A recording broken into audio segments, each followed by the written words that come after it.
Shang-Chi and the Legend of the Ten Rings is Marvel's newest film and the second one to be released this year, following Black Widow. It's also the sixth MCU project of the year when including the Disney Plus shows.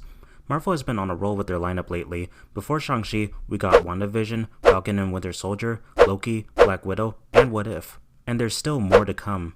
There's been a lot of comic book related media this year, but only 4 movies so far. There was Zack Snyder's Justice League, which was mediocre and way longer than it needed to be.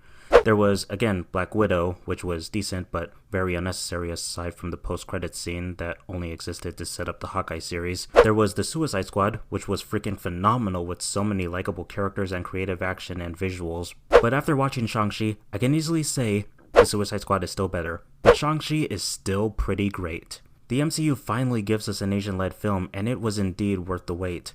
Shang-Chi is a hero that a lot of people have probably never heard of, but one thing the Marvel Cinematic Universe is great at is making lesser-known comic book characters a lot more popular. This was the same with Guardians of the Galaxy, Ant-Man, Doctor Strange, and even Iron Man, who began this large franchise.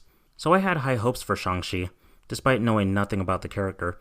It was even one of my most anticipated movies of the year. I went to a fan screening, and it did not disappoint. The absolute standout of this movie is easily the fight sequences. These are some of my favorite fight sequences of the MCU. The choreography is very well done, and the way they are shot allows us to see nearly every movement.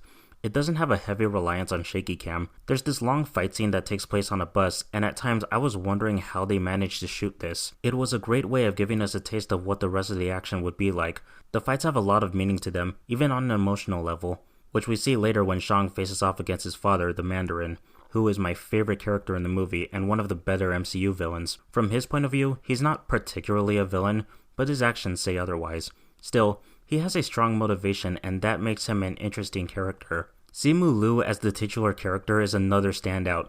He has a lot of charisma and he's able to portray the emotional struggles the character faces.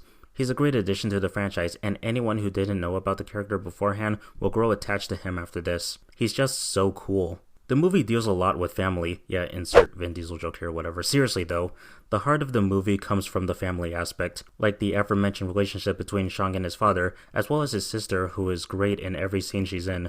Not only is she a badass, she is absolutely hot. The movie does tend to follow the typical MCU formula at times, but not too much. With the exception of certain scenes that connect it to the MCU, it manages to stand out as its own thing. I will admit the movie can get a little cliche at times. Like, there's this one scene where the main character gets entered into a fighting match, and the opponent ends up being someone he knows, which in this case is his sister.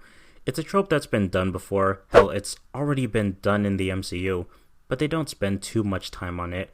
It actually ends pretty quickly, though at the same time, I was wondering, did we really need this? But at least it gave them an excuse to show Simu Liu shirtless, since the main character of an MCU project must have at least one shirtless scene. Unless the main character is female, apparently. The story holds a lot of weight to the point where it keeps the audience invested. There are a lot of flashbacks spread throughout the movie, but they work well with the story and come during appropriate moments. I also love the visuals, though there are moments when the CGI is extremely obvious, like with the mythical creatures. But for the most part, it's a beautiful looking film. The movie's weakest aspect, however, would have to be the humor. It's pretty much the typical humor you get from these movies. They're there and aren't that funny. Okay, I laughed a couple of times, admittedly. I genuinely lost it during one of those moments, but most of the humor isn't that good. This might just be me though, because I watched this in a crowded theater and a lot of people were laughing quite a lot. The jokes don't come at the expense of the story though, unlike Guardians 2 or Thor Ragnarok.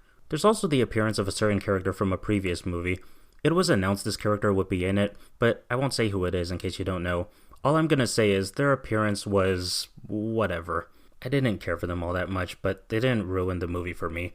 Thankfully, there isn't really anything in the movie I would say is outrageously bad. You have the wrong guy! Does he look like he can fight? Oh.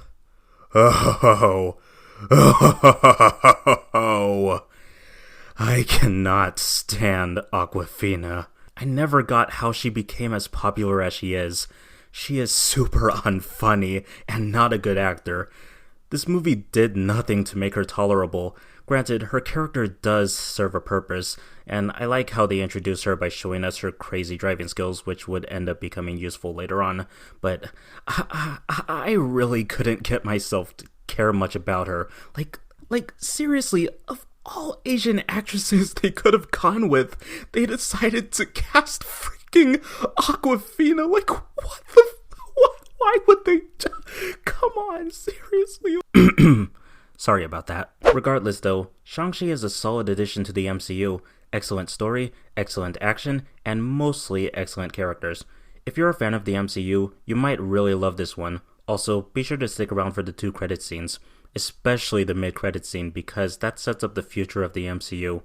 It makes me really excited to see what's next to come. I had a great time with this movie, and I look forward to watching it again.